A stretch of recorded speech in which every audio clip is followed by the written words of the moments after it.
All right, my opponent states PAS will not be an effective solution long-term because it will lead to abuse of the system, utilizing the Netherlands and their broadened jurisdiction to argue my point. First things first, as she said, euthanasia is legalized there, which is not legalized here, which just goes to show the differences in like the medical field in the Netherlands and in the U.S.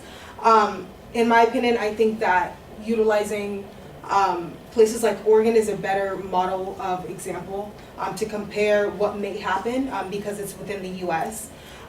Take Oregon, for example. They enacted PSA in 1994, 24 years ago, and their law has not broadened to something that extreme that the Netherlands have. So though that may be the case and that may be something that can happen, we also need to look at the other side somewhere in the U.S. and see what has and hasn't happened.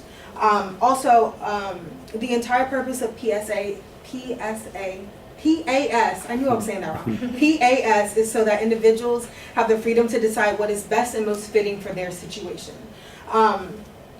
So Bridget's first disadvantage claim states that individuals with disabilities are in favor of PAS for fear of disregard.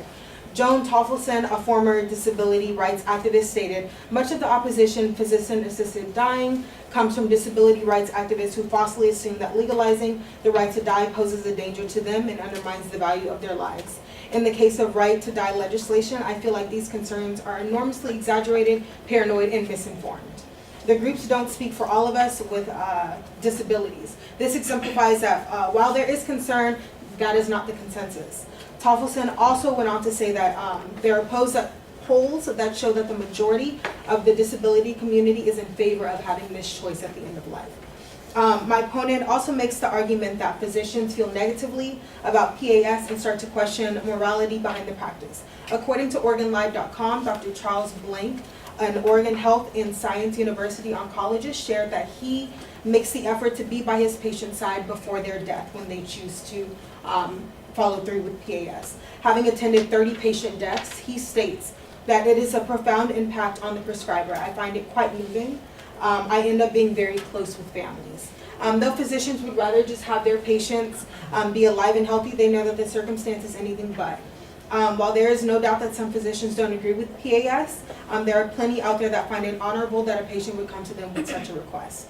Overall, I believe that my opponent's workability and disadvantage claims are based on insufficient evidence. The claim she makes is based on one happening in an entirely separate country, which I believe isn't enough evidence to convince me that it would also happen in the U.S. Secondly, the claims themselves are hypothetical. The safest way to not Bridget discusses the possibility of the U.S. government broadening regulations and allowing patients that aren't terminally ill to participate in acts of death with dignity. She also expresses PAS that it doesn't require the patient to make the decision for themselves. Why do I keep doing that?